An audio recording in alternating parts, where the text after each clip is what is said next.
50,000 space marines dead, half of the mightiest legion in the Imperium, sacrificed in a single campaign that was deliberately erased from Imperial records.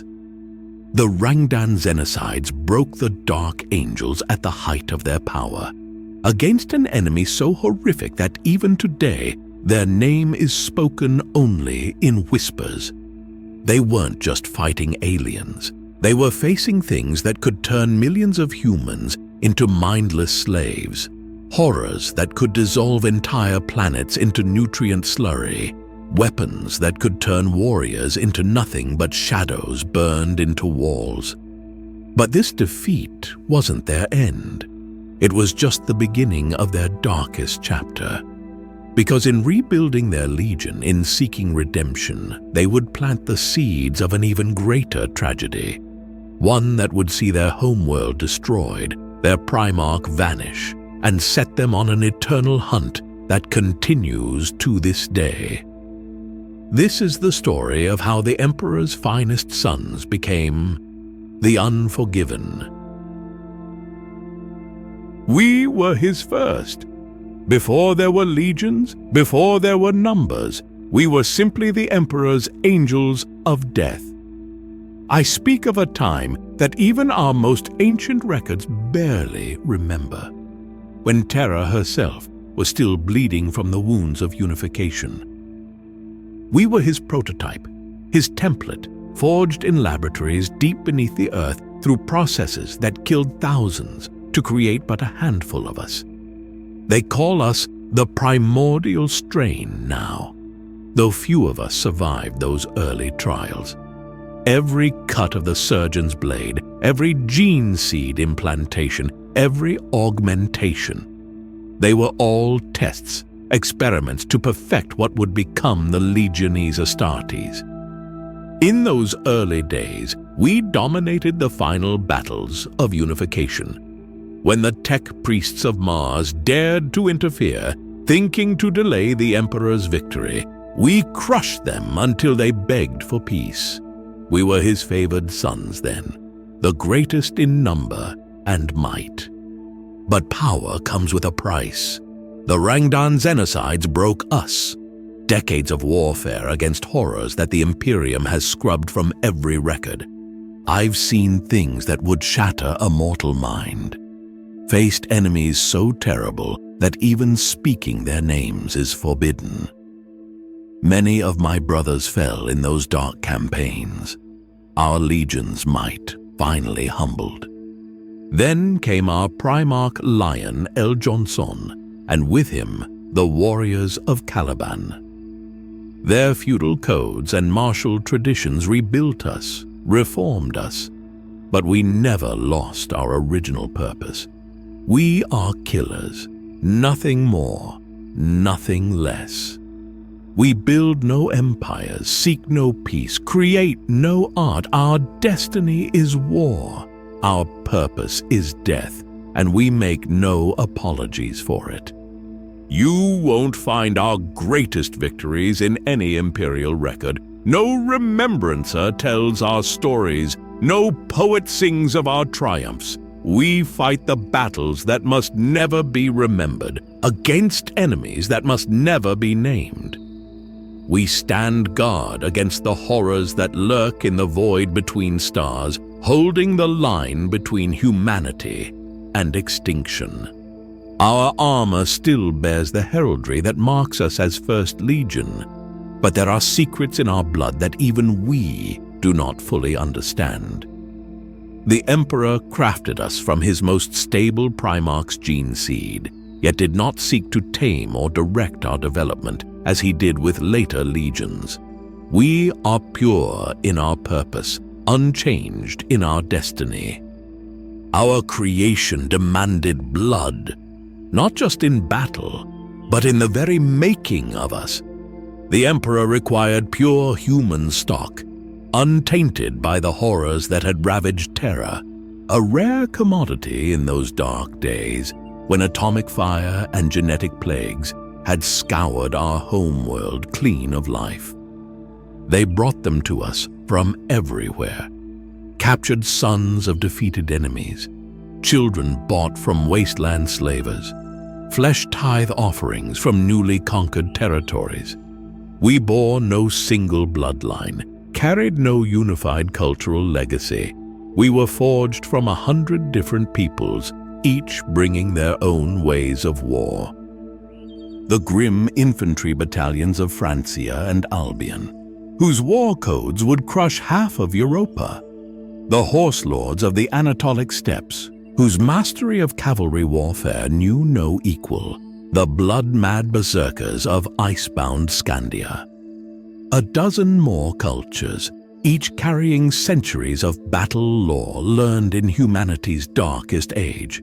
We were the crucible in which all this savage knowledge was refined into something greater. In those first days, when we numbered barely a few hundred, they stripped us of our birth names. We were to be something new, something greater. We took the names of ancient heroes instead: Gilgamesh, Heracles, Tarchon, Hengist. Combined with our transhuman aspects, we must have seemed like gods to mortal eyes. They called us the uncrowned princes, the crowns. We wore that title with pride, perhaps too much pride, but it drove us to excel, to lead the way for the legions that would follow.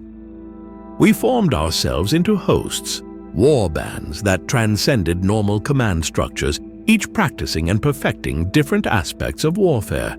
We had 18 distinct hosts in those early days, though time would winnow them down. At the third siege of Antioch, where 9 hosts from 4 companies breached those ancient walls, we were fewer than 30 warriors to a host then, but already showing what we would become. Some hosts died out as newer legions arose, specialized for the warfare we had pioneered.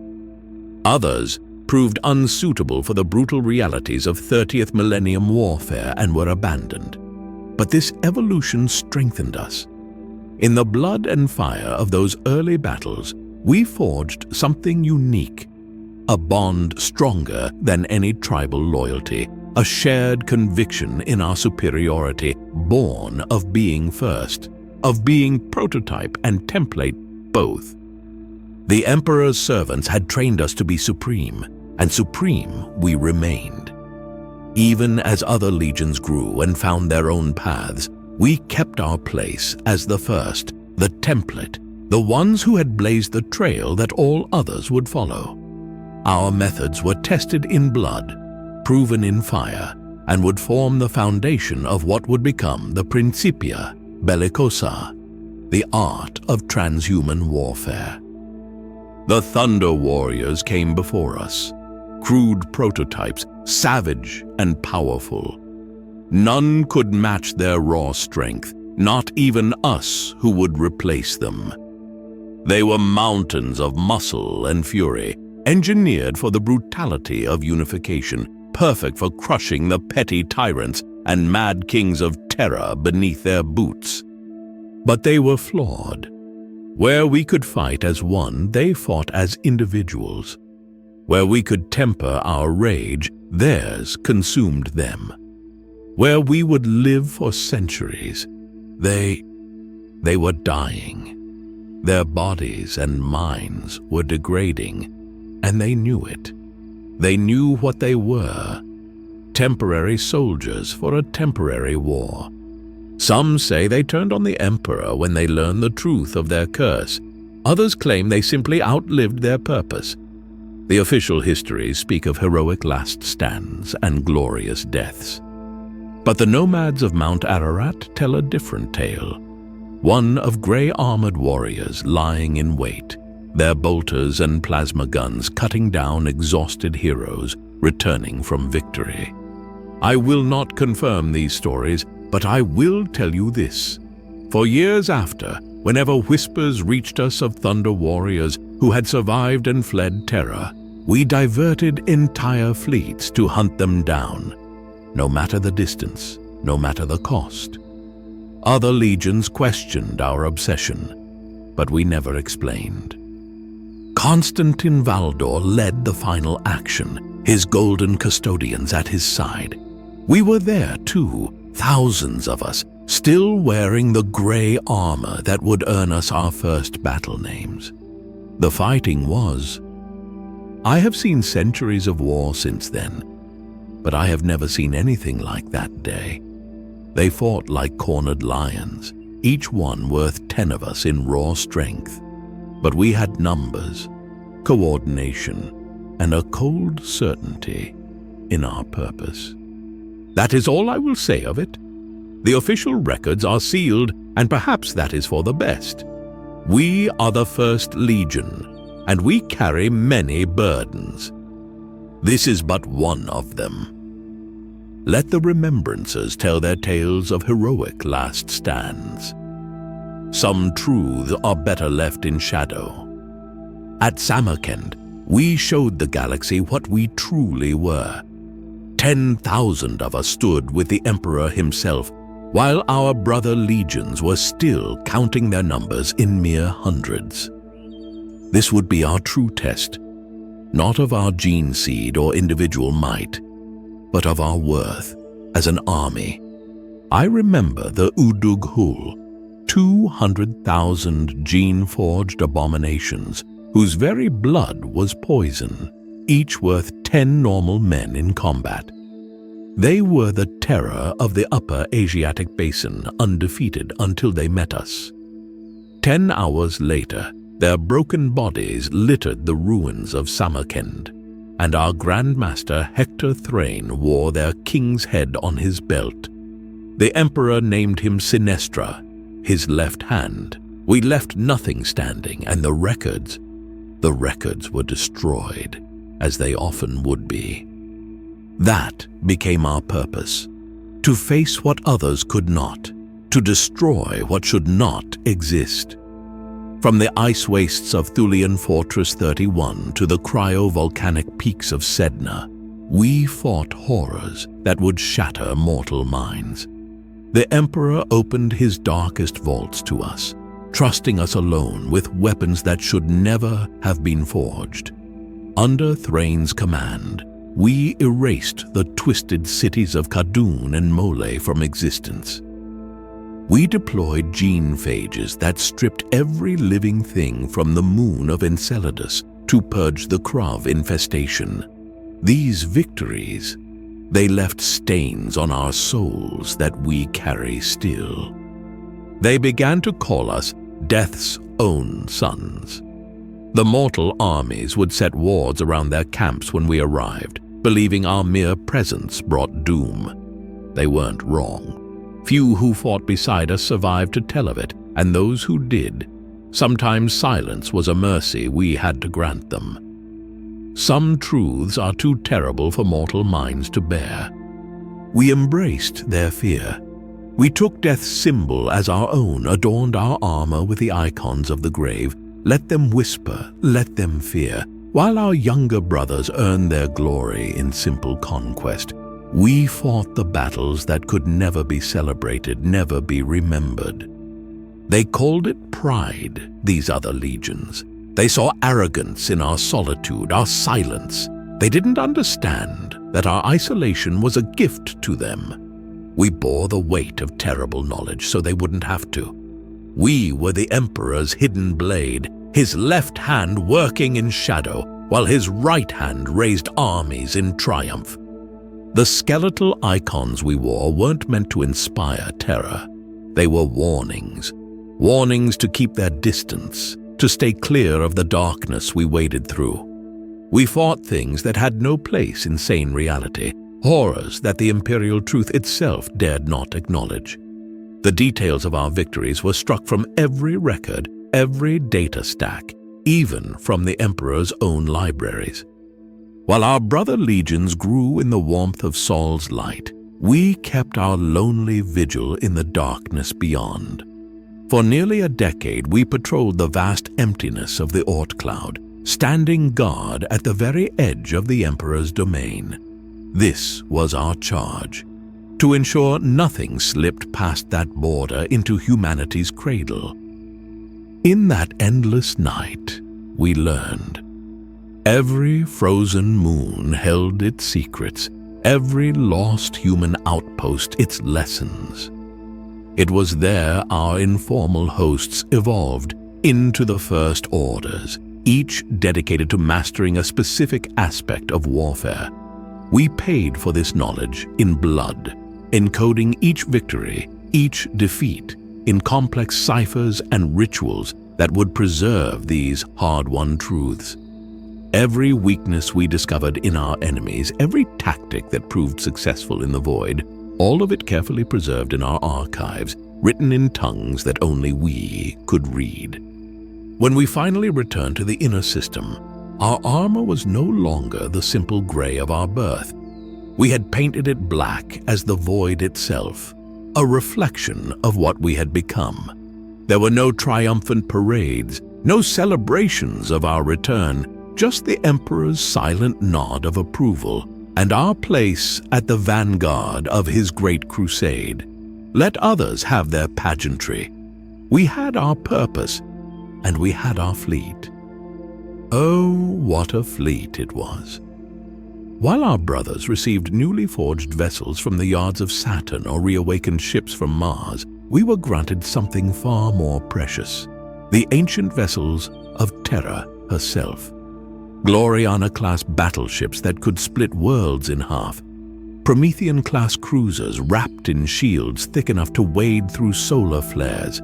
Tiamat-class destroyers bristling with weapons that modern science could barely comprehend. These weren't just ships. They were relics of humanity's golden age, when we reached for the stars without fear. To our brother legions, he gave handfuls of such vessels. To us, his first, he gave a fleet. Standing in the shipyards of Saturn, watching these leviathans of old night arrayed before us, we knew what it meant. We were his vanguard, his scouts, his executioners. We would go first into the darkness, finding what lurked there and destroying it before it could threaten his grand vision. Our ancient fleet was no mere reward. It was necessary. What we found in the void made our battles on Terra seem like children's games. The Emperor had foreseen these horrors, and he had forged us to face them. While our brother legions brought worlds to compliance, we fought things that should not exist. We wielded weapons that no other legion would touch, gene phages that could unmake life itself, rad waves that could sterilize entire continents. We didn't bring mere death. We brought absolute extinction. This was our purpose, not to conquer, but to erase. Some things were too terrible to be fought in honorable battle. Some things needed to be removed. On Betelgeuse 4, our third chapter, the hosts of stone and iron descended into mountains that weren't mountains anymore. The entire planetary crust had been hollowed out by something, a vast protoplasmic horror that dissolved everything it touched into nutrient slurry. It had already spread to 12 worlds. Millions had already... We made sure there would be no 13th world. The Osirian cluster. The Pict captures show green worlds, once beautiful, but they don't show what we found there. A machine god from some forgotten empire vast beyond comprehension, consuming planets whole. Grandmaster Thrain sealed those records himself. Some victories are better left unremembered. They mock us sometimes, these younger legions, counting their compliant worlds by the hundreds, while our own tally seems modest in comparison. Let them mock. They don't know that every world we burned in silence saved 100 more. They don't know that their own battle doctrines, their precious Principia Bellicosa, was written in our blood, refined in battles against horrors they couldn't imagine.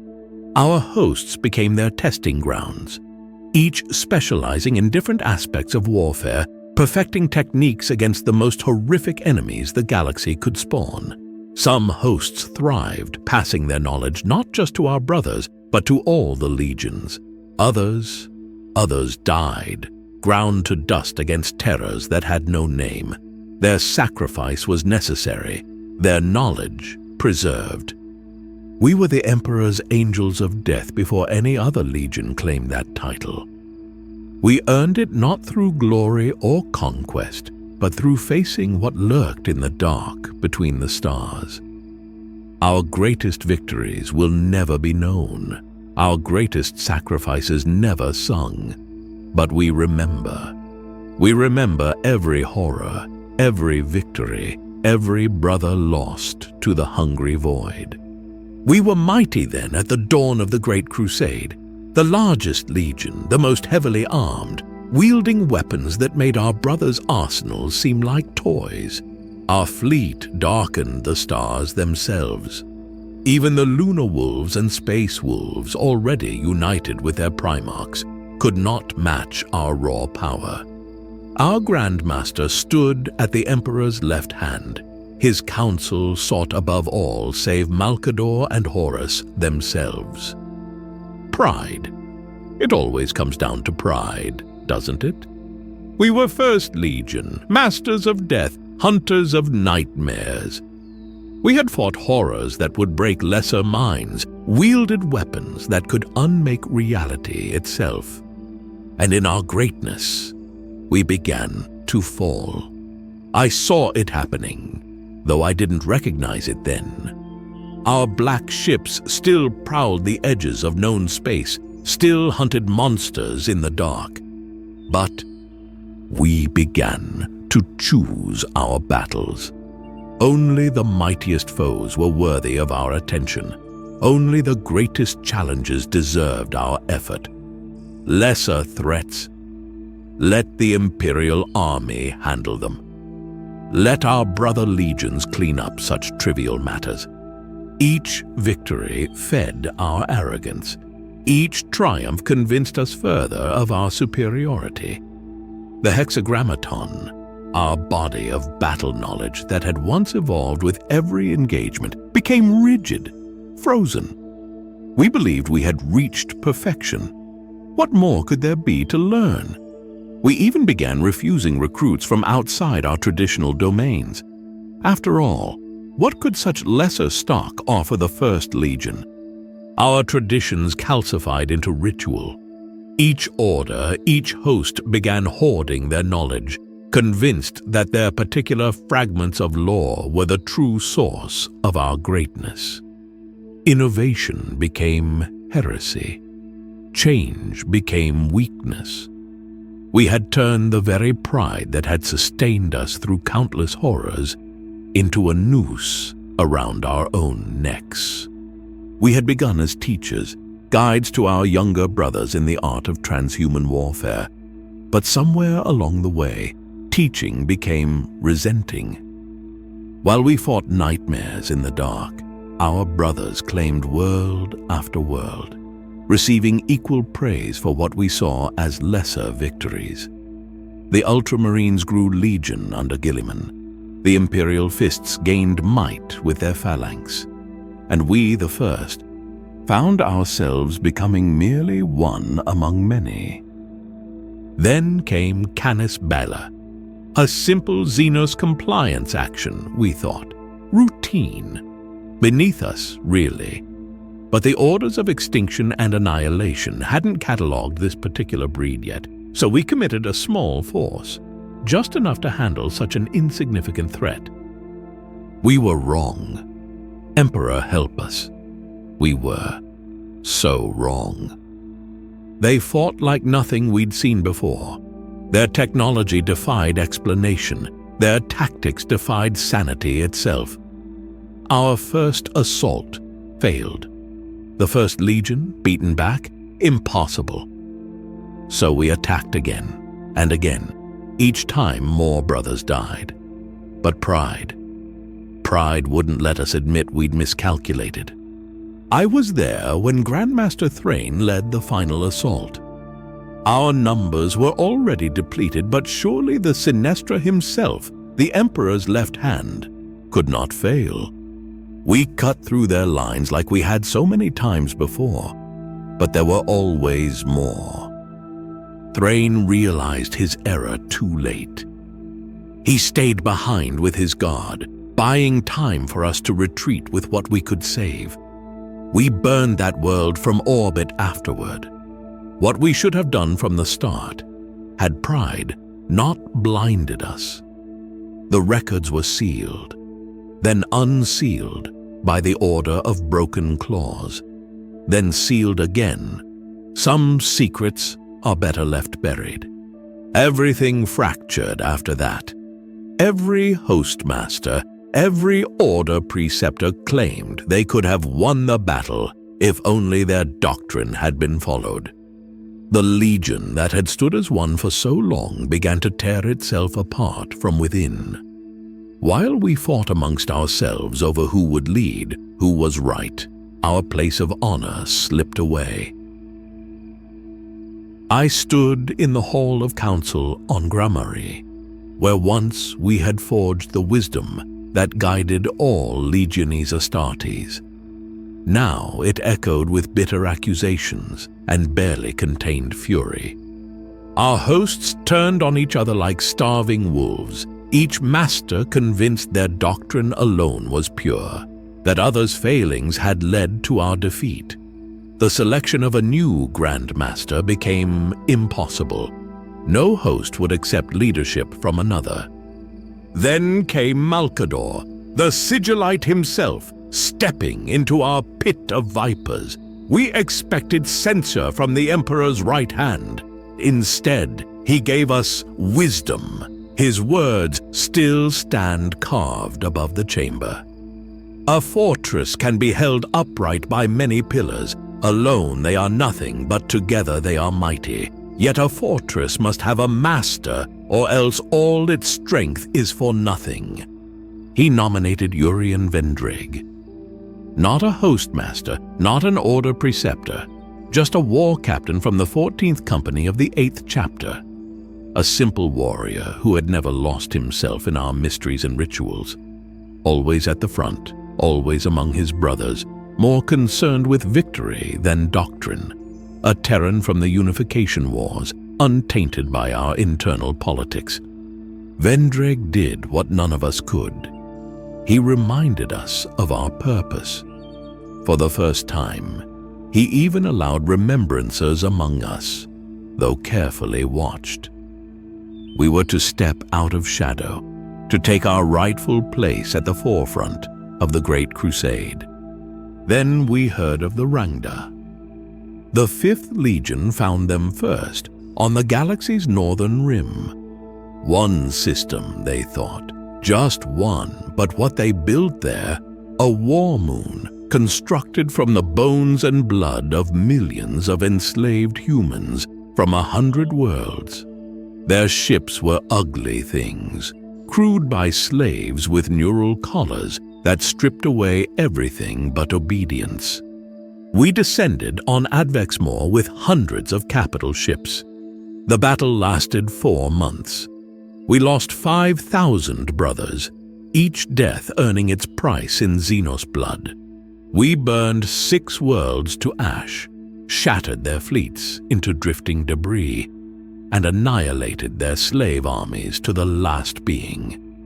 When their war moon finally broke apart, raining burning fragments onto the dead world below, we planted the Imperial banner in its ruins. Much of what I tell you now was sealed away, buried in archives too dangerous to open. What little remained was pieced together from the data cores of Zana 2, before that cursed Forge world burned in the scouring. We gathered a force that would have made the Emperor himself proud. 50,000 of our brothers, 100,000 support troops from the Imperial Army and Mechanicum Tugmata, 100 capital ships and more escorts than I could count. In those days, such a fleet was terrifying to behold. Yet some still whispered it wouldn't be enough. The Fifth Legion's reports painted a grim picture. 6 worlds, each a fortress. But it was their slaves that haunted us most.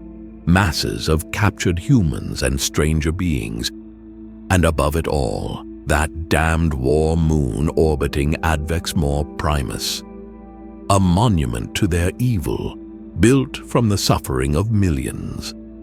Grandmaster Vendreg saw our chance for redemption. Our entire fleet translated into real space as one massive wedge of steel and fury. 3 Gloriana-class battleships at the tip, Invincible Reason, Paradigm of Hate, and Truth's Razor. The Rangdan warp barkies didn't stand a chance, though. Their shadow blasters left their mark. I can still see those shadows burned into bulkheads where crew had stood moments before. There were 1,000 of us against 10,000 of their slave soldiers when we took Advexmore Extremis. Their overseer sent them at us in waves, mindless, fearless. The battle lasted 3 hours. We lost less than 200 brothers, but the way those slaves fought, their eyes empty but their bodies still screaming. Vendreg himself descended into the ice mines to face their overseer. He emerged carrying its head, and we roared our victory to the frozen skies. We repeated this across 4 outer worlds, each assault led by different chapters, each probing for weaknesses in their defenses. They spent their slaves like water, tens of thousands dying just to slow us down, to bleed us little by little.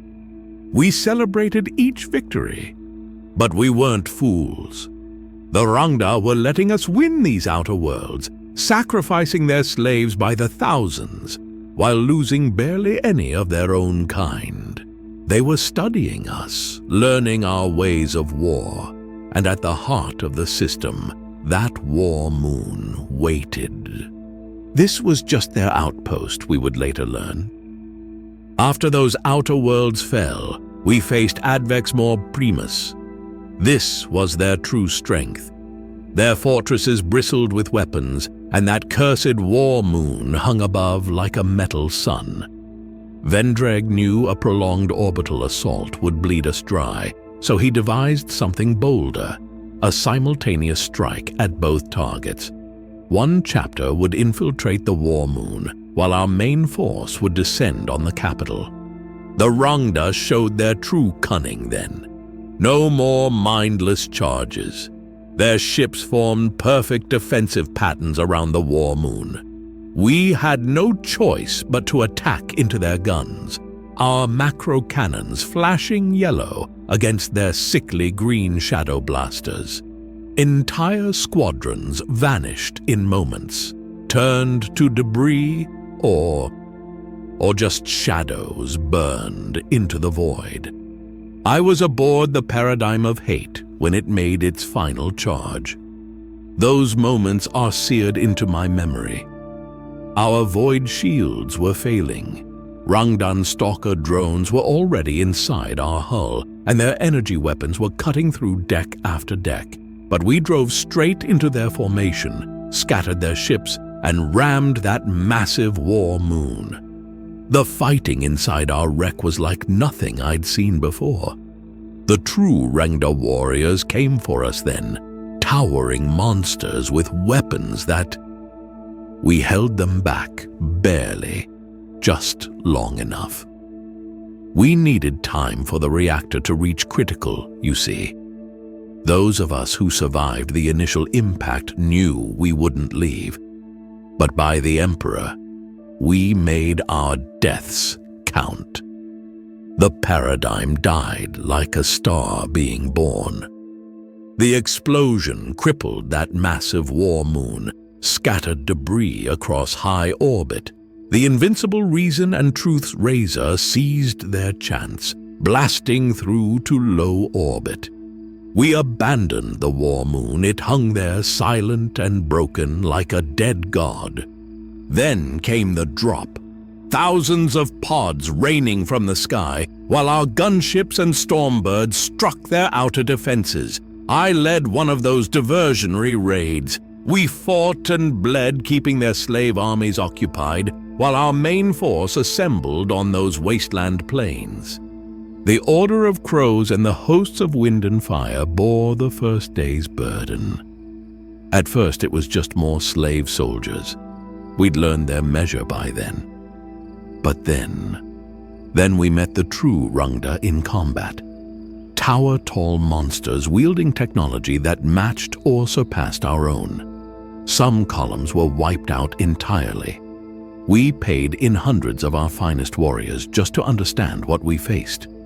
But those deaths bought us knowledge. Vendreg used it well. We assembled 30,000 Astartes, everything we had left that could still fight on the ground. The Rungda couldn't ignore such a force. Their pride wouldn't let them. We met across 100 kilometers of broken land. The host of blades and host of iron screamed against their slave waves. We knew their pattern by then. They'd spend slaves until they found a weak point, then strike there with their full might. But Vendreg had positioned the veterans of the hosts of crowns and bone as a mobile reserve. Our jet bikes and land speeders from the host of wind harried their main force, feeding us intelligence. The Rengda grew complacent, waiting to strike an exhausted enemy. But Vendreg struck first. We burst through their slave lines straight for their overlords. Too proud to retreat, they met us blade to blade. Emperor's blood, what a battle that was.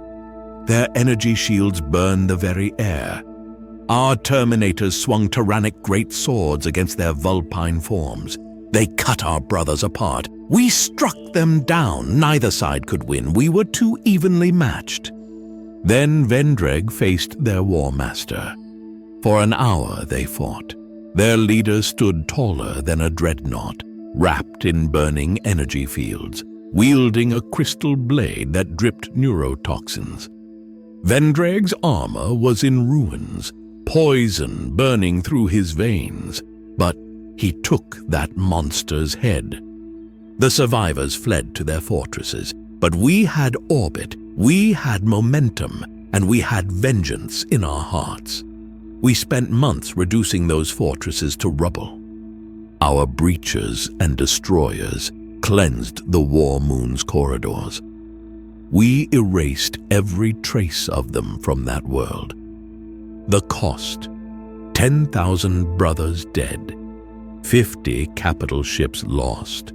The paradigm of hate, one of our precious few remaining Gloriana-class battleships, forever entombed in that fused mass of War Moon wreckage.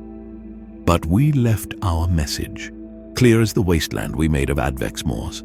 Face the First Legion, and we will not just defeat you, we will annihilate you, no matter the cost.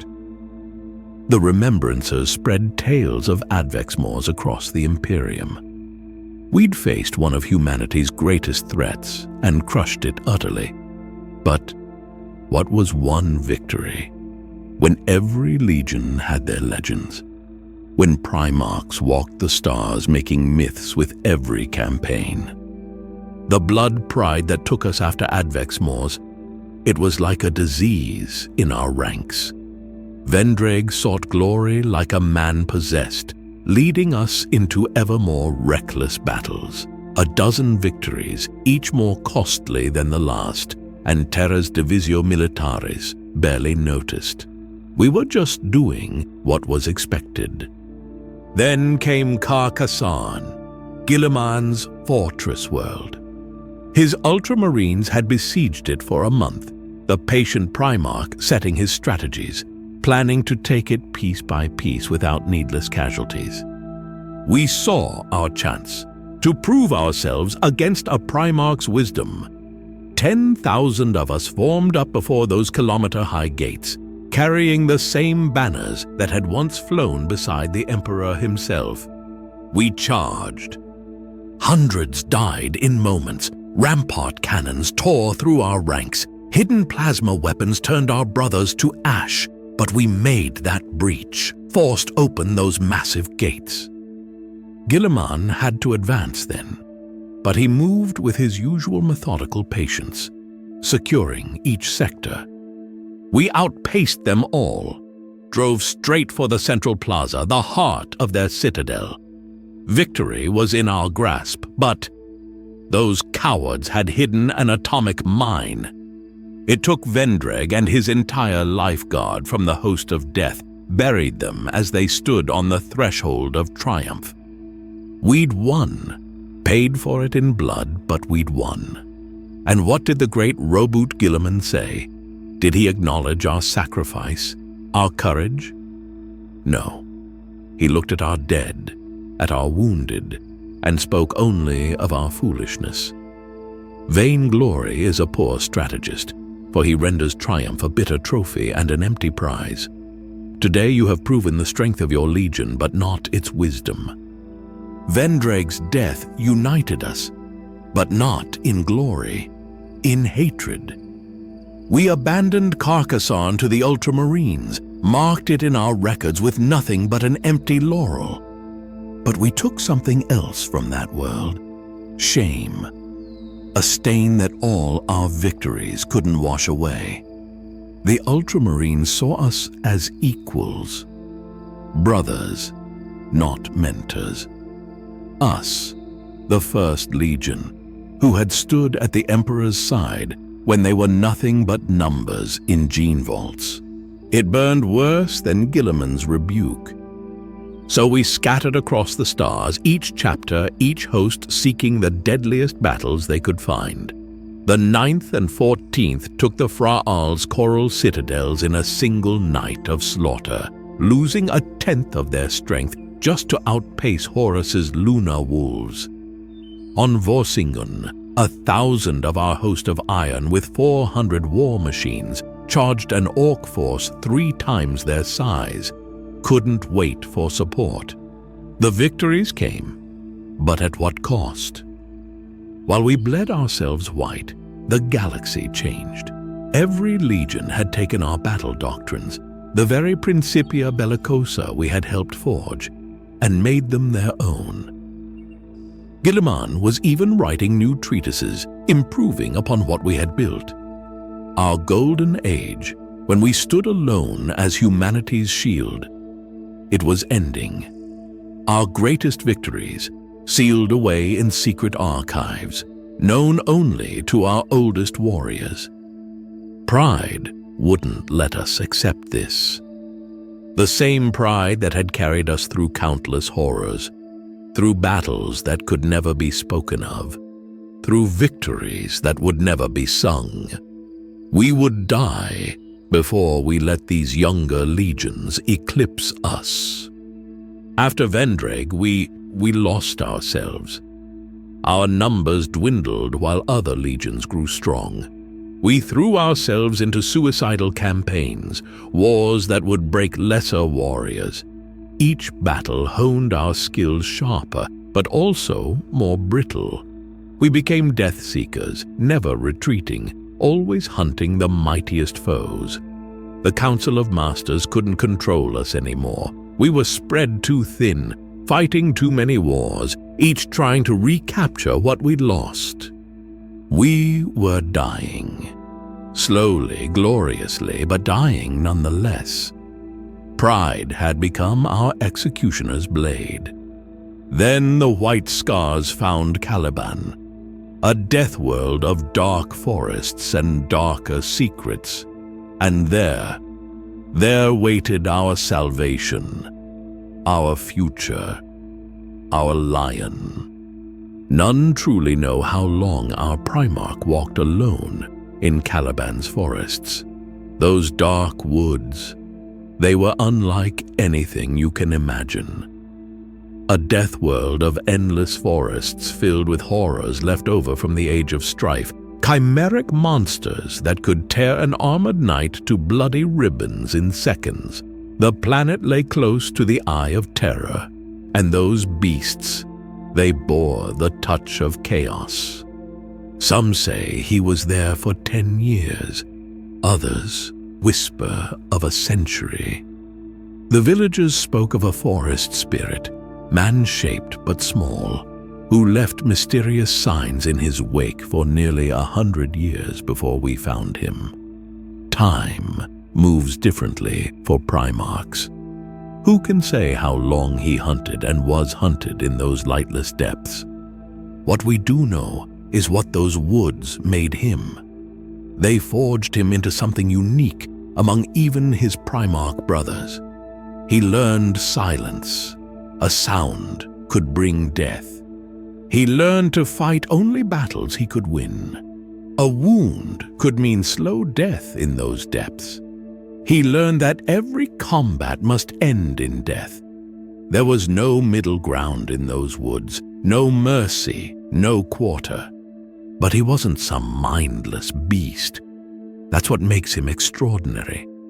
Fighting with nothing but his bare hands against monsters that could shatter steel, he became the perfect predator. Cold, calculating, lethal. When the Knights of the Order first found him, some wanted to kill him. They saw in him something too close to the great beasts they hunted. Then came Luther. Luther saw something else in that wild creature from the woods. He named him Lion L. Johnson, the Lion, son of the forest, in the local tongue.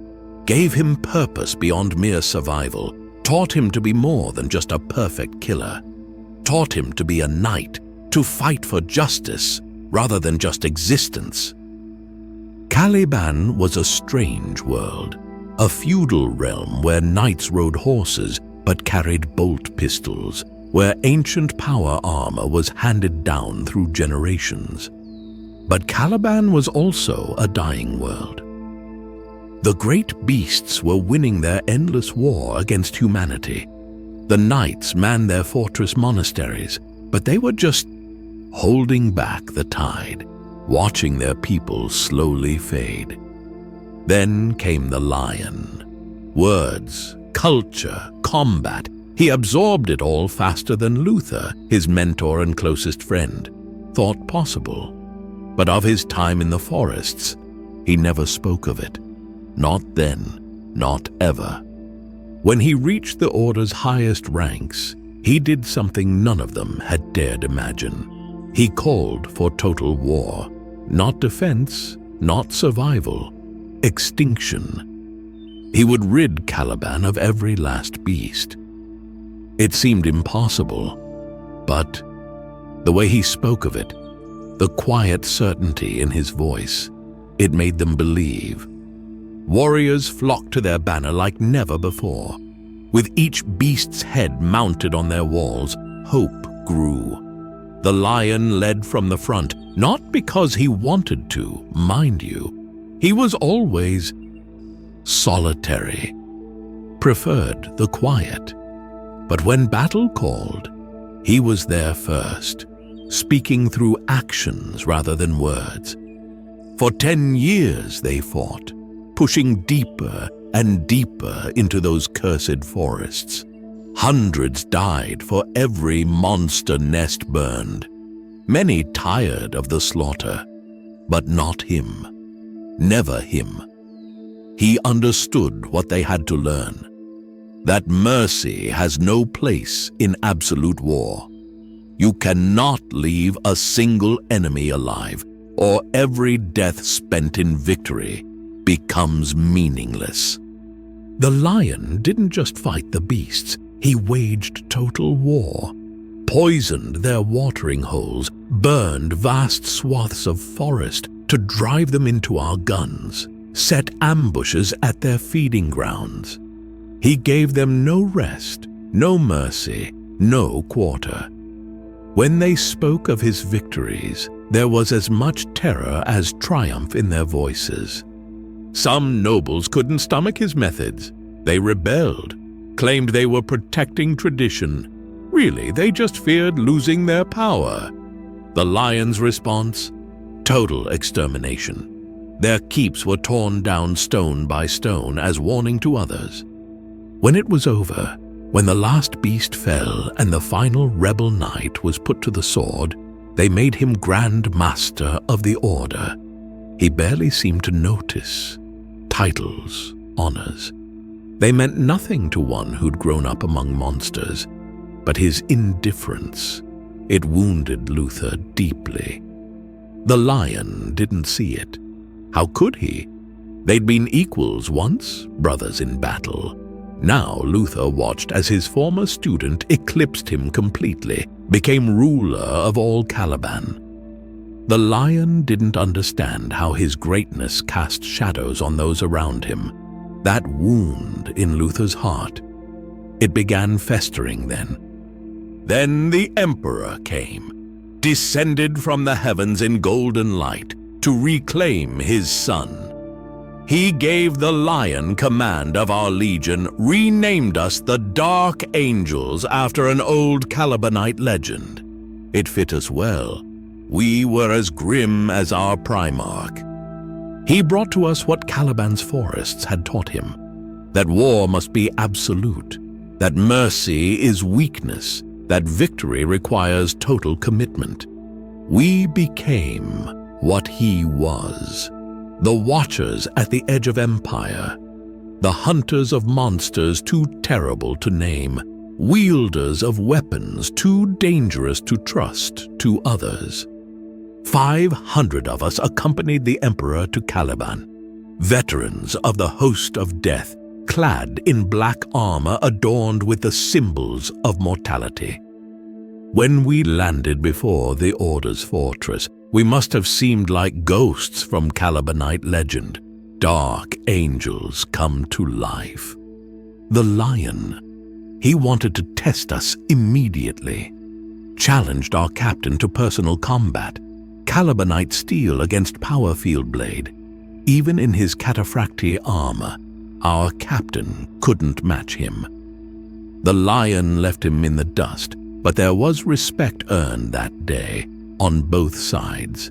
He named us his Dark Angels then. The name spread through the legion like wildfire.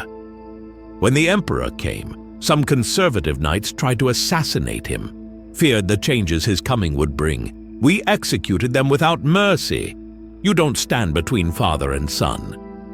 News reached our Council of Masters on Grammari, and once again we fractured.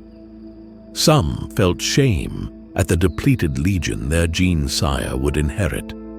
Others wanted to win great victories, bring worthy trophies to lay at his feet.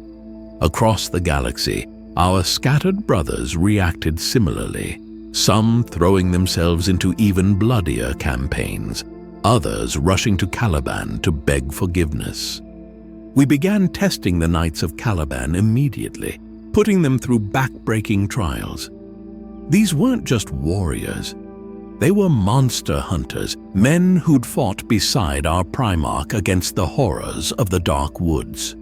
Only the strongest would become Dark Angels.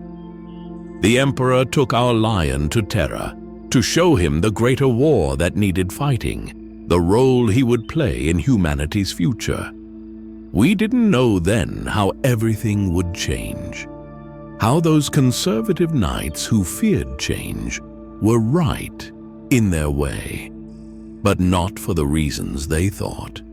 Because while the Lion learned of his destiny on Terra, we began transforming Caliban. The ancient forests that had spawned both monsters and Primarch would be cleared for industry. The world that had forged him would be remade to forge his legion. And Luther remained behind, always behind now, in the Lion's shadow. That wound in his heart growing deeper with every passing day. The changes came swiftly, brutally. The knightly orders that had defined Caliban for centuries were disbanded, absorbed into the Legion. When the Lion spoke of glory in the Emperor's service, most fell silent. Most, but not all. Then came the Imperial Army. We'd already chosen our potential Astartes, but Caliban would serve the Emperor in other ways. You should have seen how quickly they transformed our world. Their machines could clear forests that had stood since the dawn of time, dozens of kilometers in a day, leaving nothing but dead earth ready for industry. Where ancient woods once stood, manufactory arose. Where knights once rode to hunt monsters, factory workers marched to their shifts. Our fortress monasteries stood unchanged, but around them, everything died, or was reborn, depending on your view. The villages emptied into growing cities. Caliban's heart was cut out and replaced with steel. Then came Luther's announcement. The chosen ones would become Astartes, but Luther himself, he was too old for gene seed. They enhanced him and others like him, made them stronger, faster, nearly superhuman. But not Astartes. Never Astartes. Think of it. Watching your former squires, men you'd trained and led, become something you could never be. Luther remained the lion's second, earned it through merit and dedication. As for our Primarch, the other Primarchs called him dour, morose, dark-minded. They didn't understand. He saw what he'd learned in Caliban's forests, that the galaxy was just a larger version of those monster-haunted woods. He had no time for Sanguinius's chivalry or Fulgrim's beauty. He existed to kill. He was first created of all Primarchs, and it showed. More primal than his brothers, more focused. He could match Fulgrim's blade or Guilliman's strategies, but he transcended them. Some might excel in certain areas, but none could match his absolute determination, his total commitment to war. We needed him desperately.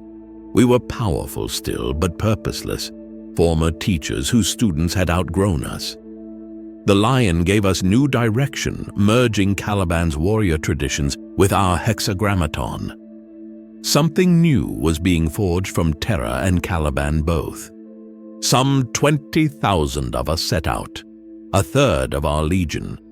We bore his winged sword now, not the death marks of our past. The Mechanicum of Zana too sent their magi too, eager to curry favor with our gene sire.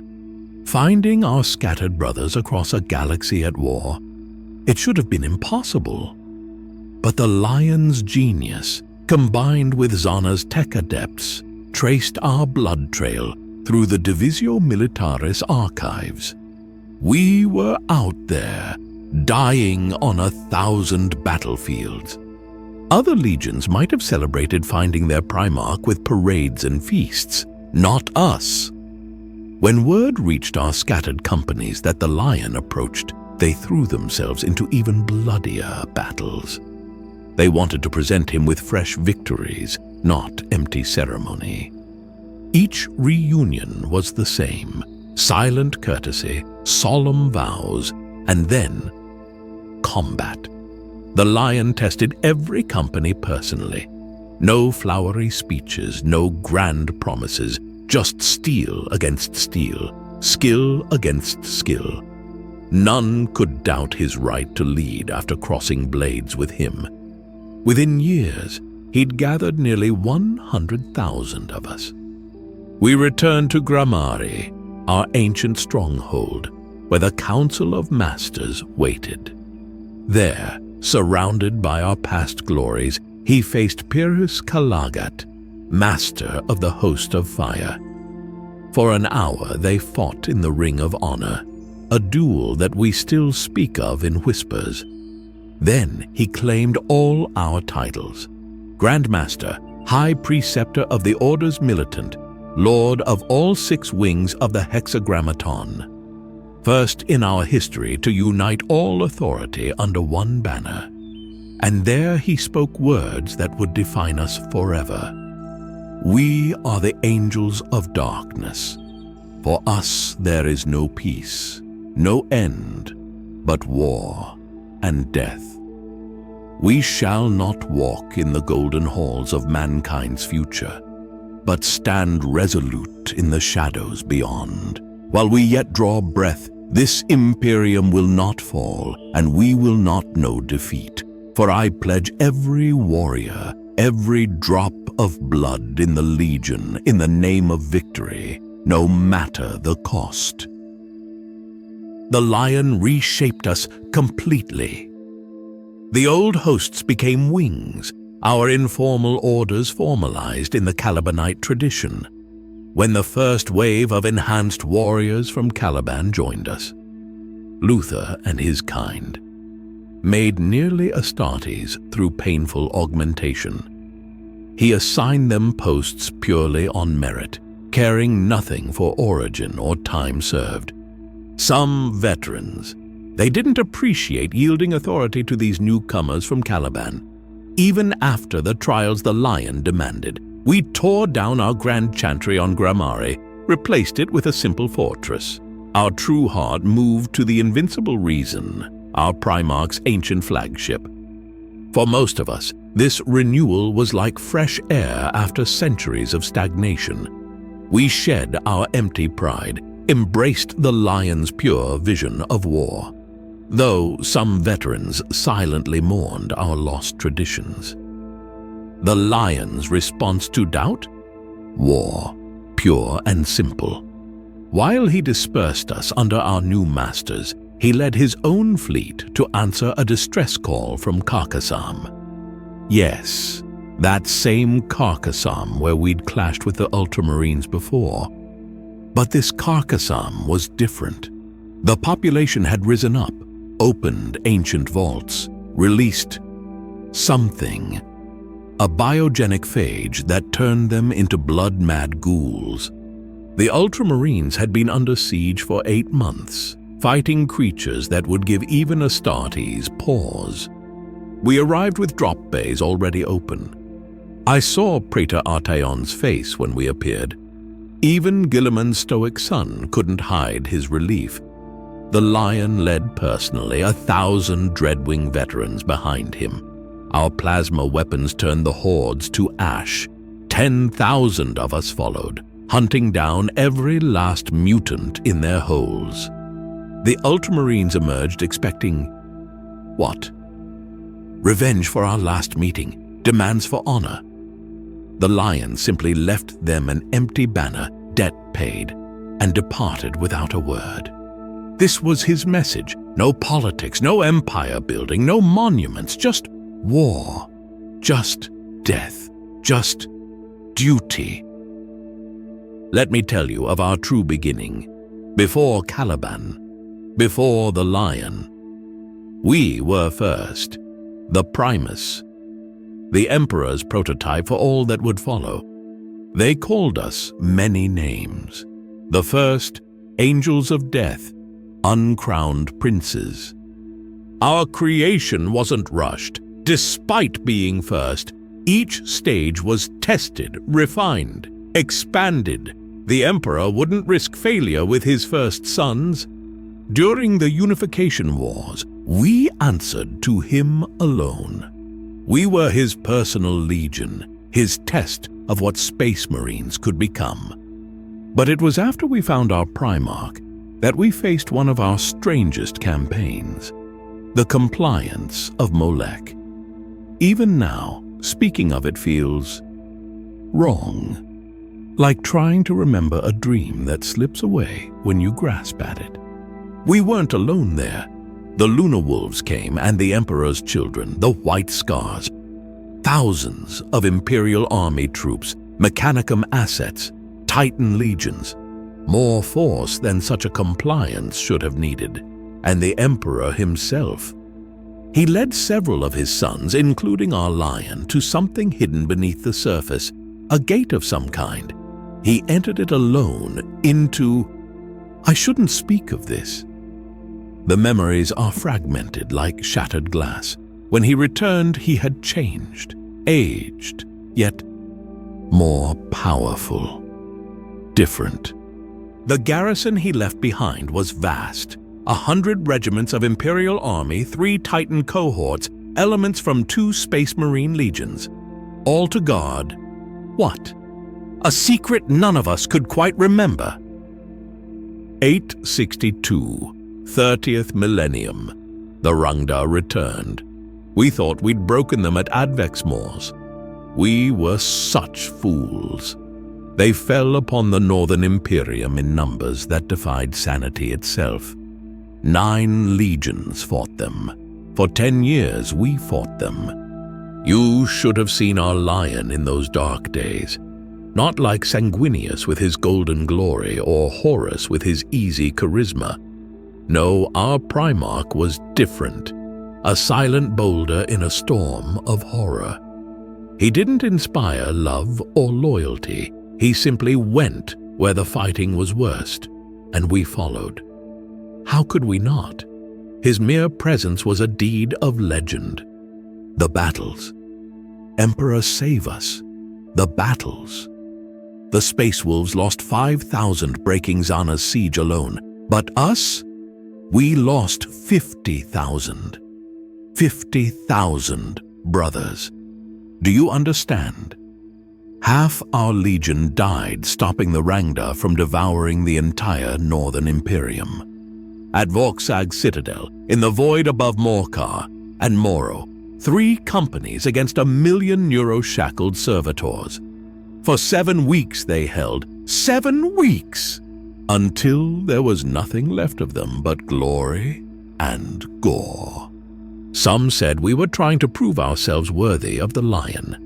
Others thought we were atoning for failing to destroy them at Advexmoors. The whispers I hated most, that the lion deliberately spent Terran lives to make room for his Calibanite warriors. When it was over, we were 1/10 our former strength. 1/10. But the Rangda were broken. Finally, truly broken. The price was our old legion's blood, but we paid it willingly. We were the first, and some burdens can only be carried by the firstborn. The lion turned to Caliban to rebuild us. The new warriors were different, more bound by ritual and tradition, unburdened by the pride that had both driven and haunted us Terran veterans. After the Rangdan horror, we scattered across the stars. Unlike our brother legions, we claimed few strongholds, just lonely chantry holds to guard our darkest secrets. Our fleets patrolled the shadows where monsters dwelt. Even the lion commanded just one such fleet, no grander than any other. He expected excellence from all equally. By 899, the Ultramarines had grown to 166,000 strong. We were still rebuilding from the Xenocides, but numbers aren't everything. Let me tell you about Dulan. Everyone knows the tale, how Russ and the lion quarreled, how they fought for a day and a night. But they tell it wrong, always have. Yes, the planetary governor called Russ the Emperor's lapdog, promised to feed his heart to a Grox. Yes, Russ wanted blood for the insult. Yes, the lion took the kill instead, following his meticulous battle plan. And yes, they fought afterward. Equal matches, Russ slightly stronger, our lion slightly faster. But here's what they get wrong. When Russ started laughing, realizing his own foolishness, and the lion knocked him cold, it wasn't hate. It wasn't even really anger. It was 2 brothers taking each other's measure. You see, they were more alike than anyone realized. Both practical men, plain speaking, judging by deeds rather than words. Both valued loyalty above all else. They'd fought together against the Rangda, conquered thousands of worlds side by side. They trusted each other, respected each other. That feud everyone speaks of, it was a test, a way to prove ourselves against each other, to stay sharp. When our chapters meet now and duel, it's not about settling old scores. It's about honoring that bond. When the greatest test came, when terror itself hung in the balance. Horus himself trembled when he heard the wolves of Fenris and knights of Caliban had reunited. He knew what it meant when two such brothers stood together. But I'm getting ahead of myself. Sarosh, 4-3 to us, though officially Sigma 517. We came at the Khan's request. Of all his brothers, the lion trusted Jaghatai most. Both straight talkers, both honest warriors. When the Khan called, we answered. The Sarosi fooled everyone at first, claimed they wanted to join the Imperium, embraced the imperial truth. But for over a year they stalled with bureaucratic delays. Such a simple deception. They were hiding something far darker. They worshipped the Malakim, warp entities, chaos. When their Lord High Exactor met the lion aboard the Invincible Reason, he spat on everything we stood for, denounced the Emperor himself. The lion's power sword gave him his answer. But that wasn't their real plan. They'd brought a nucleonic device aboard their shuttle. One explosion to decapitate our entire command structure, if not for Luther and young Zahariel. Though later, Luther admitted something to Zahariel. Something that would change everything. He'd found the bomb earlier, and for one moment, just one moment, he considered letting it happen, letting his oldest friend die. The jealousy had grown that deep. We crushed their rebellion, of course, but questions remained. How had they breached our defenses so easily? No one spoke of treachery openly, but suspicions grew. The lion's response was pure lion. Luther, Zahariel, 500 others, veterans of both Terra and Caliban, were sent home. Not as exiles, the lion claimed. They would garrison Caliban, oversee recruitment, maintain our fortress. But everyone knew they were leaving the Great Crusade behind forever. That was our Primarch's way, duty above all. Even his closest friend could be set aside if duty demanded it. Some called it arrogance. Others, knowing what came after, called it blindness. But the lion believed that those who faltered must step aside, while the worthy grew stronger through trials. We lived and died by excellence. Where others faltered, we advanced. While others built fortresses and held parades, we fought. The lion had left Caliban's forests far behind, embracing the Emperor's dream of empire with absolute conviction. Gradually we withdrew from our brothers. No time for their gatherings, their fellowship, their frivolities. There were still monsters to slay, still battles that needed fighting. The other legions began to forget us, forget our deeds. We didn't mind. We didn't fight for glory. But one brother watched, Horus, always Horus. He'd tried to influence us once, to bind us to him like he did so many others. He found no purchase. You see, the lion was different. Horus could manipulate most of our brothers, find their weaknesses, their desires. But the lion, he was granite. No cracks for Horus's barbs, no psychological leashes. Our Primarch wasn't loved by his brothers, but by the Emperor's throne. He was respected, and more importantly, he was trusted. The Emperor gave him keys to Terra's ancient arsenals that no other Primarch could access. Horus knew. If the Emperor had chosen a single Primarch to lead the Great Crusade, well, the lion was the obvious choice. That's why Horus made sure we were far away when Ulanor fell. no invitation to his great triumph. When they named Horus War Master, we weren't there. Horus thought this a victory, but he made a mistake. He thought all men of power thought like him. When word reached us of his elevation, the Lion didn't pause his campaign, didn't offer congratulations, didn't lament his fortune, just continued his work. We were everything Horus feared. Numerous, skilled in every aspect of war, with access to weapons and psychic artifacts forbidden to all others. And our Lion, absolutely loyal to the Emperor, inflexible as Terran steel, impossible to corrupt. Horus didn't feel fear like mortals do, but the thought of facing the Lion in battle, that gave even the mighty War Master pause. He knew he couldn't turn us, couldn't corrupt us, so we had to be removed. There were 3 legions he needed to deal with, the White Scars he wanted to seduce, the Blood Angels to destroy or corrupt. But us? He just wanted us gone, far enough away that we couldn't interfere with his plans.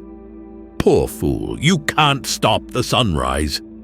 The Lion would return, blinding and implacable, reaching for his brother's black heart. Horus had unleashed something as terrible as any beast in Caliban's forests, a legion that would burn the galaxy just to claim victory from ashes. We were independent, ruthless, used to fighting alone. That's why Horus sent us to the galaxy's edge, but he underestimated us. Ask the Night Lords about Thramas. Ask the southern sectors how many traitor worlds we burned. We were fighting the Gordian League in 998. Shield worlds allied with Xenos filth. 7 years we fought them. Then the news came. Horus had turned, taken the World Eaters, Death Guard, and Emperor's children with him. Istvan III was dead, virus bombed by its own masters. The Lion saw it then. Why we'd been sent to the Shield Worlds. Why so many loyal legions had been scattered to the stars. Horus was making sure he'd never have to face too many of us at once. 7 legions were heading to Istvan V. 7 legions to end the War Master's betrayal. If only they knew what waited for them there. 8 months. That's how long it would take to extract ourselves from the Gordian League and reach Istvan V. 8 months too long, but the Lion had a plan. We knew Horus would need to fortify Istvan V. The Lion remembered something from 50 years before. A dispatch from Horus to the Emperor about massive siege engines called Ordinati, commissioned for the Tithonus campaign, but never collected. They waited in the forges of Tiamat. 15 warships, hand-picked warriors, absolute secrecy. We struck Tiamat 5 days after Horus's forces had failed to secure the weapons. The War Master's raiders had no choice but to flee empty-handed. Then came Perturabo of the Iron Warriors, met with our Lion aboard the Invincible Reason, claimed his legion was heading to Istvan V to fight Horus, that they needed those siege engines. Such convincing lies. The Lion. He confessed something to Perturabo that day, spoke of jealousy, of how fate alone had made Horus the favorite son, how if he'd been found first, he believed Horus would fall, that the Emperor would need a new War Master. He asked for Perturabo's support. They reached an understanding. The Lion would let the Iron Warriors claim the Ordinati if Perturabo promised to put them to good use. Oh, they would be used well indeed against loyal sons at Istvan V. He was already sworn to Horus, you see, already planning the greatest betrayal in human history. The Lion rushed back to gather the legion for the journey to Terra, believing he'd struck a blow against Horus. He even asked Perturabo to keep his role at Tiamat secret. didn't want anyone thinking he acted from ulterior motives. After Istvan's betrayal, Horus gathered his brothers aboard the vengeful spirit. 5 came in person: Horus, Fulgrim, Angron, Mortarion, and Lorgar. 3 more by hololithic projection: Magnus, Curse, and Perturabo. Even the Crimson King had turned, his legion broken at Prospero, rescued by Tzeentch to the planet of the sorcerers. They divided the galaxy between them like thieves sharing spoils. Kurz's assignment? Break us. His Night Lords would terrorize the Heraldar and Thramas sectors, protect Horus's flank, and keep the First Legion from reaching Terra. For 3 years we fought them in the Thramas Crusade. 3 years of shadow warfare against the Night Haunter's terror troops. Then Curse tried something unexpected. Left a void beacon for our patrol ships. An invitation. The Lion agreed to parley on Sagwalsa. Each Primarch brought 2 honor guards. They spoke almost civilly at first. 2 brothers who had once fought side by side. Then Curse slandered the Emperor. The Lion struck him, and everything descended into madness. Our Primarch fought his brother like an animal, not a demigod. The Night Haunter's hands closed around the Lion's throat. One of our honor guards saved him, ran his sword straight through Curse's back. Both legions sent reinforcements, dragged their Primarchs apart. But the real battle was just beginning. The Aegis subsector would burn while 2 sons of the Emperor tried to kill each other. Brother against brother, legion against legion. In 008, we received word of something strange in the Perditus system. We found the Iron Hand's 98th Clan Company and Death Guard forces under Typhon himself, fighting over something ancient. The Tukulcha engine. One of 3 devices that could bend time and space itself. The Lion forced both sides to withdraw, but he didn't destroy the engine, he took it. That decision would cost us. The warp jump brought demons upon us. The Lion reinstated our librarians against the Emperor's own decree from Nikaea. When Chaplain Nemiel protested, the Lion killed him himself. Then came Kairos Fateweaver, a greater demon of Tzeentch, tried to turn our Primarch to chaos. The Lion impaled the creature through its black heart, told it absolute loyalty was reward enough, asked the 2-headed oracle if it had foreseen its own death.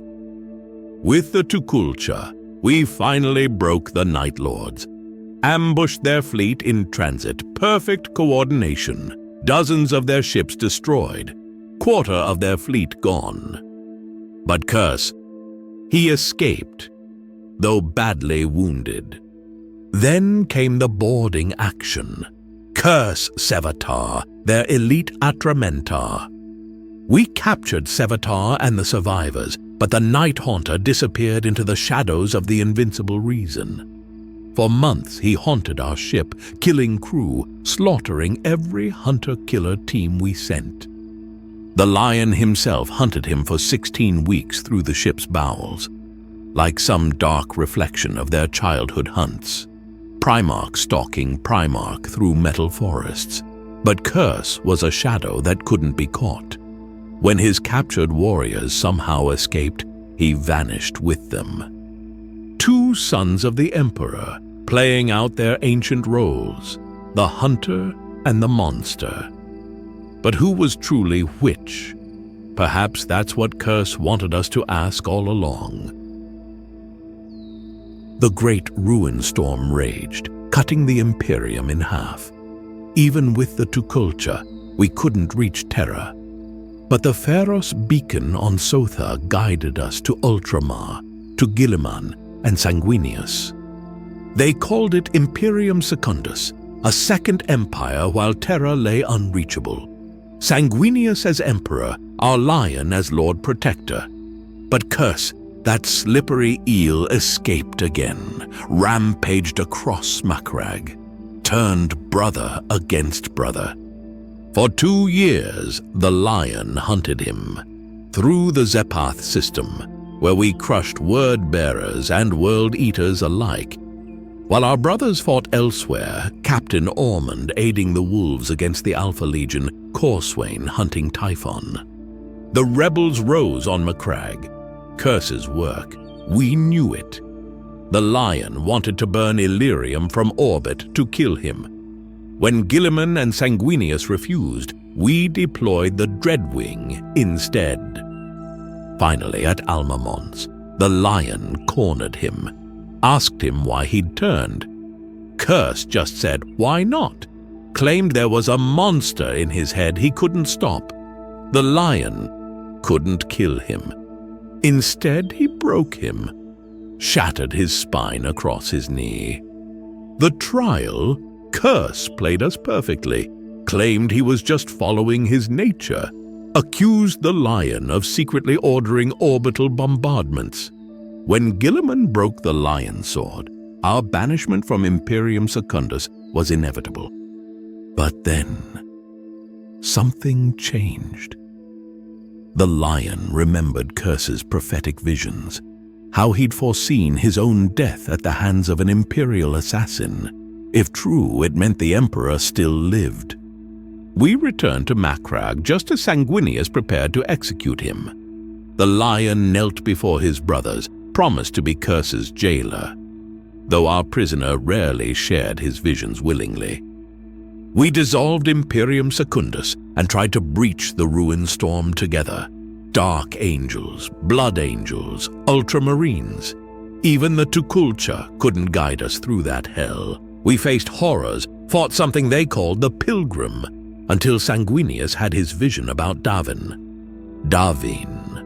where Horus first fell to darkness. The lion wanted to destroy it from orbit, but Sanguinius took Curse from our ship, hoped the Night Haunter's visions would guide him. When our brother led the ground assault, the lion nearly gave the order for Exterminatus anyway. Something was trying to corrupt us, push us toward damnation. The lion realized it just in time, joined Sanguinius on the surface. At the Cursed Serpent Lodge, he fought alongside Guilliman like true brothers at last.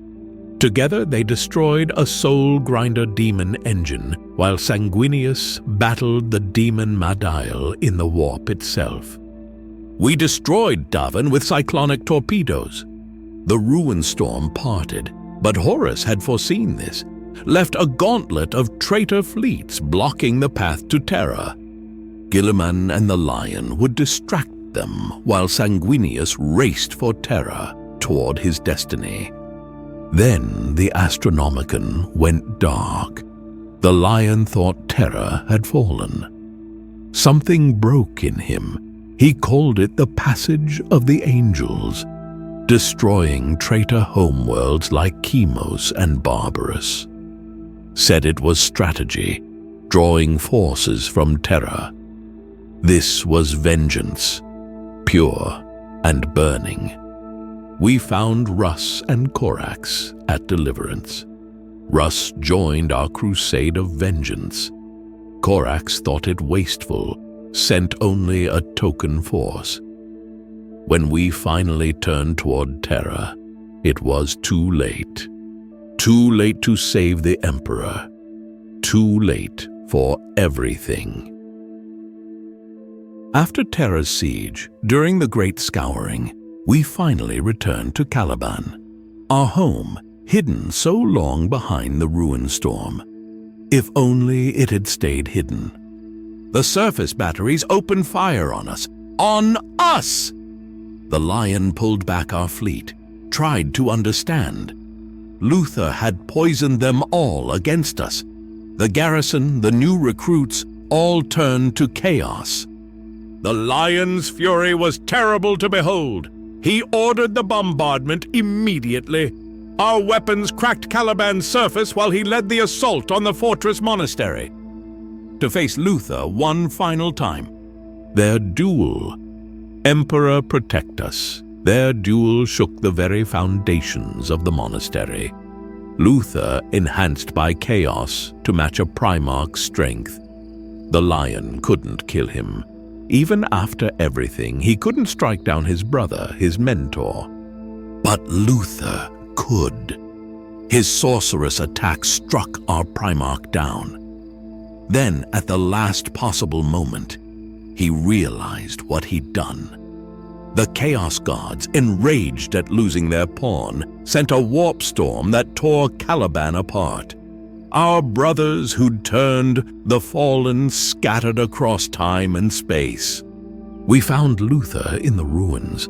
Just the monastery remained, standing on an asteroid that was once our world. He was babbling about the Watchers in the dark taking the lion, about forgiveness. We never found our Primarch's body. We had lost everything: our Primarch, our homeworld, our honor. But we could not lose ourselves to despair. We swore new oaths then, terrible binding oaths. The truth of Caliban must never be known. Better to be seen as aloof, mysterious, than branded as traitors. The inner circle was formed, masters watching masters, brothers watching brothers, everyone scrutinized for corruption. Trust became another casualty of Caliban's death. We couldn't hide the destruction itself. Psychers across the galaxy felt the warp storm, saw the flash when it met our fortress's shields. But we could adjust the truth. It was a time of upheaval. The Night Lords were ambushing Imperial forces. Xenos were rising everywhere. One more tragedy among thousands. We fought on, in the Cadian sector alongside our grieving Blood Angels brothers. At Seption Prime, buying time for Guilliman's sons to evacuate before Exterminatus. Everyone praised our dedication, our zeal against the Emperor's enemies. Then our librarians brought the news that shattered what little peace we had found. The Fallen lived, scattered through time and space by the warp storm, but alive. Don't you see? While they lived, they could reveal our shame. But if we could find them, force them to repent. The Grand Masters swore new oaths that day. While even one of the Fallen draws breath, we remain unforgiven. Our true war, our eternal crusade, began then. We've abandoned battlefields, broken sieges, left allies to die, all to chase whispers of our fallen brothers. In 999 of the 41st millennium, we found ourselves duped into conflict with the Space Wolves over their mutated 13th Company's return. While we bombarded the demon-infested Midgardia, the Changeling infiltrated the Rock itself, our massive mobile fortress monastery. Magnus the Red's schemes, turning old rivals against each other once again. We fought alongside the Wolves and Grey Knights to save the Rock from demons, though the alliance was brief. Some wounds between chapters never truly heal. Then came Abaddon's 13th Black Crusade. We saw Fallen among his hordes, and we risked everything. The Unforgiven scattered across the Cadian sector, fighting demons like Karnak while hunting our fallen brothers. We lost the 4th Company when Cadia fell. But worse was coming.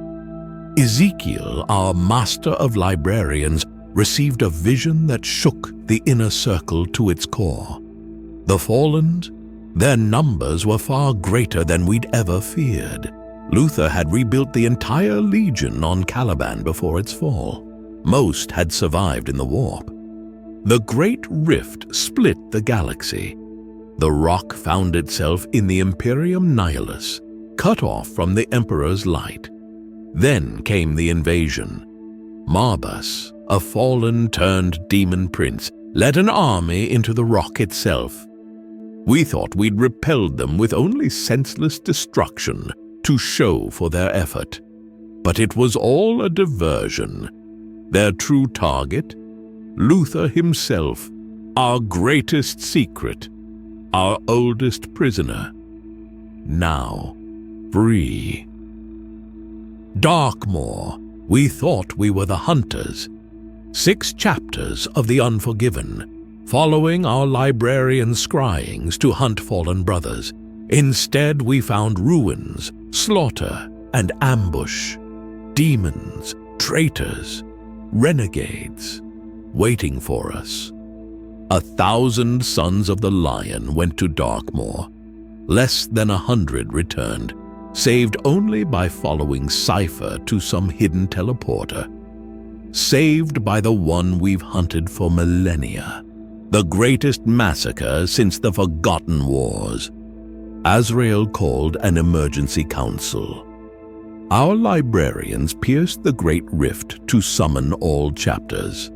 Some died just sending the message. Not all made it through the warp. Some chapters vanished entirely, others caught in endless battles. Then came word. Gilliman's fleet approached the rock. You cannot imagine our fear, our fortress damaged, our numbers depleted. And now a Primarch came. Did he know our shame? Would this be our final judgment? But he brought no censure. He brought hope. From Belisarius Call's great vessel came the Primaris Marines, made from the purest genetic material ever drawn from our lion. Perfect sons in gleaming Mark 10 armor, wearing our colors, ready to join our hunt. Gilliman himself acknowledged our right to keep our wings, our traditions, our ways of war. The Supreme Grand Masters knelt before him, pledged ourselves to his new Imperium. Perhaps this is what redemption begins to look like.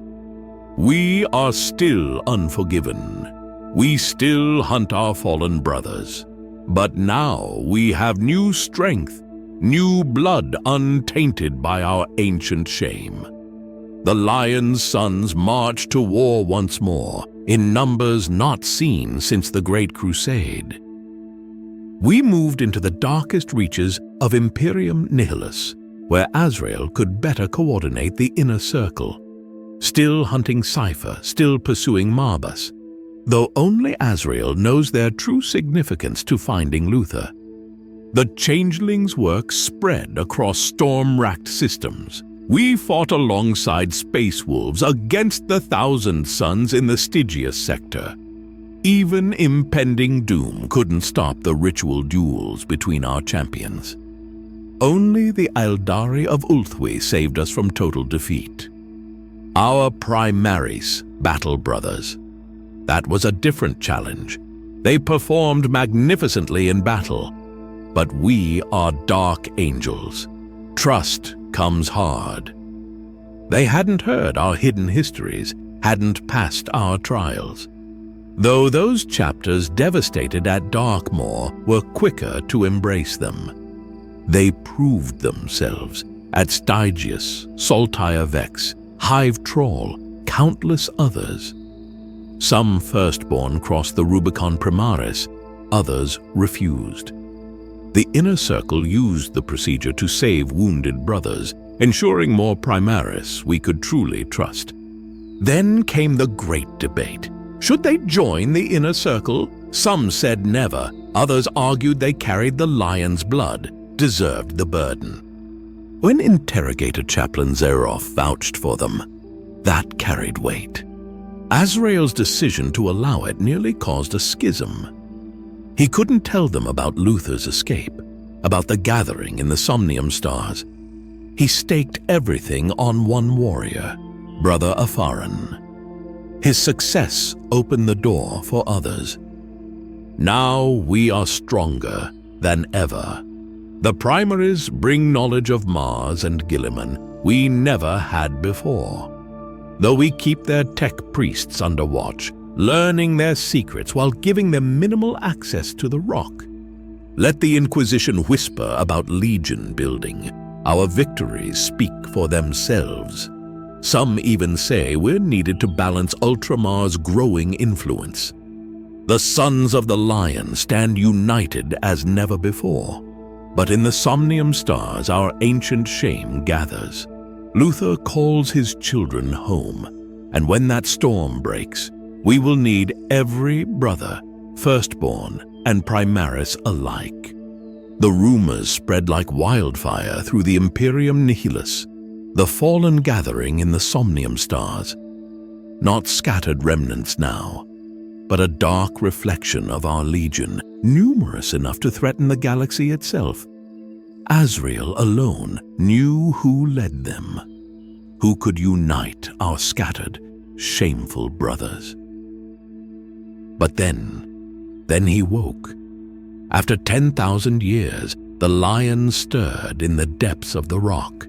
While Guilliman masters logistics and governance, our Primarch was always a hunter, a killer, and he woke to a galaxy that desperately needs both. The stories began before anyone knew he'd returned, a giant in a cowl, stepping from misty passages to slay monsters. The unforgiving knight, some called him, the Emperor incarnate, others whispered, and always, the apparition of ancient forests fading like morning mist. He never speaks of how he travels through the warp this way. During his long sleep, he dreamed of Caliban's forests. Perhaps those dead woods, destroyed with our homeworld, carry him still through the darkness between stars.